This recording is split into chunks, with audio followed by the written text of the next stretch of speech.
وطنا وطنا وطنا وطنا.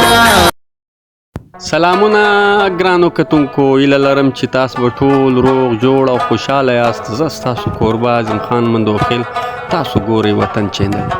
ګرانو کتونکو، د یو بل نوي فلم ذکر له تاسو سره شیر کوم. د هغه اهم معلومات له تاسو سره شیر کوم، خو تر دې له مخه تاسو ته پکار دی زما چینل شیر کړئ، سبسکرایب یې کړئ، فالو یې کړئ او د غنټۍ نشان خامخا ووایسته چې زما اهمې ویډیو تاسو ته پر وخت ورسیږي. راځم خپل اصل موضوع ته. موضوع دا دی چې یو بل نوی فلم شوټینګ شروع شوی دی چې دا به د شاهد عثمان په ډایرکشن کې وي. د دې د شوټینګ آغاز په مانسیره کې وشو. لیده فوراً بعد به د دې مزید شوټینګ پر ډیرو خوبصورت او پر ډیرو شایسته مقاماتو باندې کیږي. ګرانو کتونکو، لکه څنګه چې تاسو ته پته ده، بلکې تاسو ته به دا پته وي چې یو وخت یو اعلان وشو چې د لوی اختر دپاره به 4 فلمان جوړیږي، تیاریږي به. یو فلم به ارشد خان په ډایرکشن کې وي، دوم فلم به د ارباز خان په ډایرکشن کې وي او دریم فلم به شاهد عثمان صاحب جوړوي. چونکې د 2 فلمانو مکمل فیصلې وسوې. یو ارشد خان چې په خپل ډایرکشن کې د لوی اختر دپاره یو فلم جوړوي، هغه فلم نوم دی شهنشاه باچا.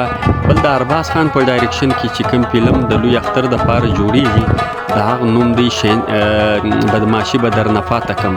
دا دواړه فلمان خو کنفرم سو او شاهد عثمان صاحب د خپل فلم شروعات شروع کړل چې د هغه په ډایرکشن کې به دا فلم جوړیږي، ملنګي. ګرانو کتونکو، تاسو ته به دا هم پته وي چې د شاهد عثمان صاحب یو مخکې پخوا یو بل فلم د جوړ کړی و، د هغه فلم و ملنګي او د دې فلم نوم به وي ملنګي. هغه ملنګي فلم هم ډیر کامیاب شوی و، ډیر سپر هیټ شوی و، په باکس آفیس ډیر بهترینه بزنس کړی و. نو دا توقع ده چې ملنګي فلم به هم ډیر بهترینه فلم وي، د دې ډایلاګس به بهترین وي. ولې چې شاهد عثمان صاحب چې کوم فلمان جوړ کړي دي، هغه فلمان تقریبا ټول سپر هیټ شوي دي.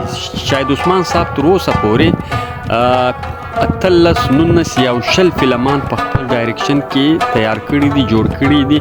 په هغه کې ډیر بهترینه نومان لکه خانه بدوش، تیزاب، ته صرف زمای، دا رنګه ډیر فلمان د په ډایرکشن کې تیار شوي وو، جوړ شوي وو چې د کتونکو ډیر خوښ شوي وو.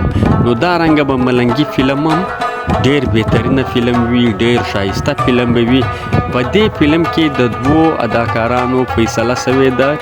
شاهد خان به په دې فلم کې د مین کرکټر مظاهره کوي او له دې سره به نیلم ګل تاسو پیژنئ چې نیلم ګل په ډیرو ډرامو او په ډیرو فلمانو کې د خپل فن مظاهره کړې ده.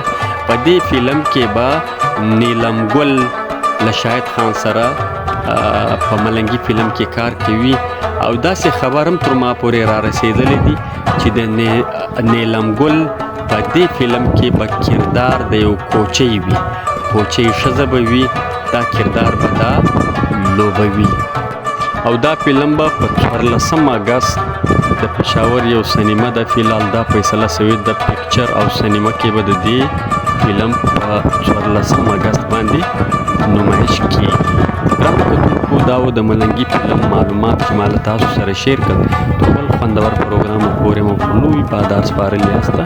د خدای په امان.